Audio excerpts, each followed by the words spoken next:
Ustazah nak sentuh tentang Sanskrit. Bahasa Sanskrit ini ialah bahasa tua yang kita faham. Tetapi kita perlu ingat, Rig Veda, kitab Veda yang mula-mula tu bukan ditulis dalam bahasa Sanskrit.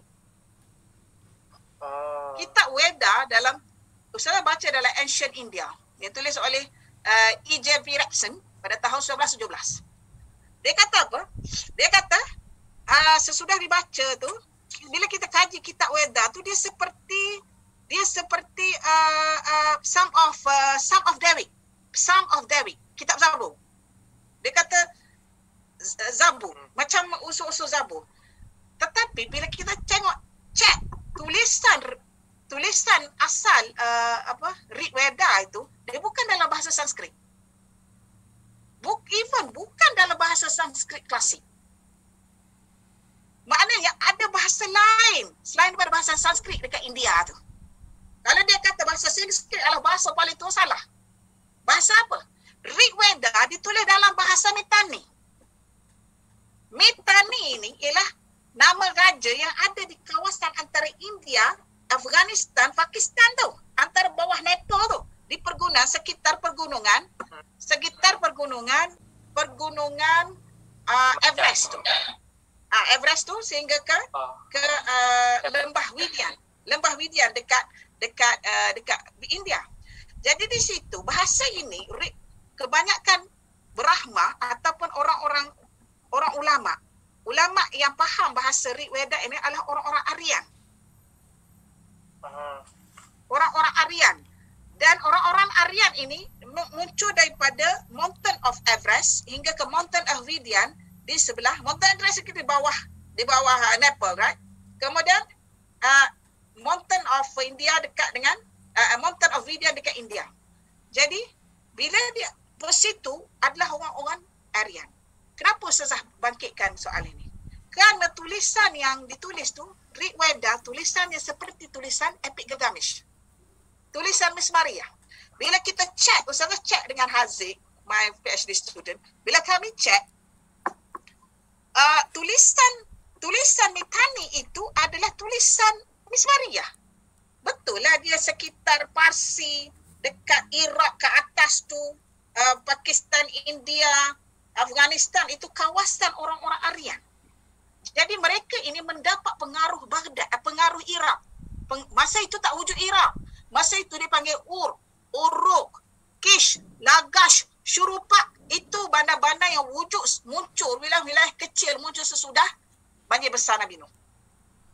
Ya. Jadi back kepada bahasa tadi. Jadi sekarang ini bahasa asal Rig Veda adalah bahasa Mitanni. Bukan bahasa Sanskrit. Bila wujudnya bahasa Sanskrit?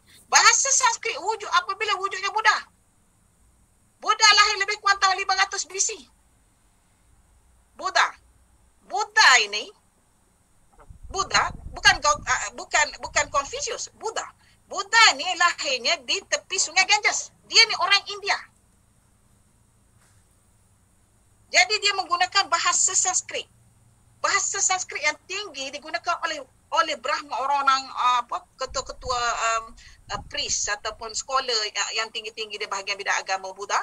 Dia gunakan bahasa Prakrit dan Pali untuk yang perempuan. Jadi apa yang Ustazah nak cakap di sini, bahawasanya Rig Veda tadi telah diterjemahkan, ditulis semula ke dalam bahasa Sanskrit.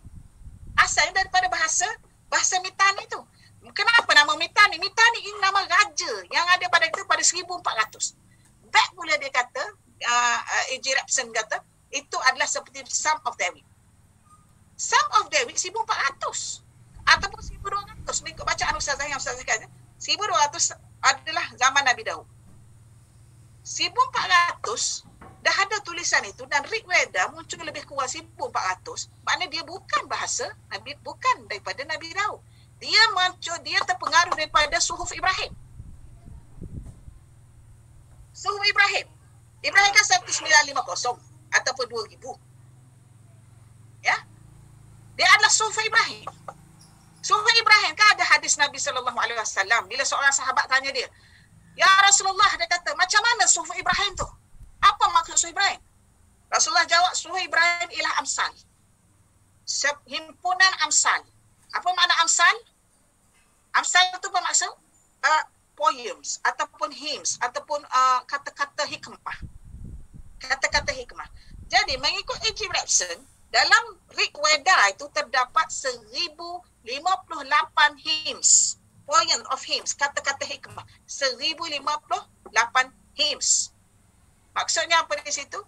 Maknanya dia terpengaruh dengan bahasa, dengan suhuf Ibrahim, bahasa Nabi Ibrahim.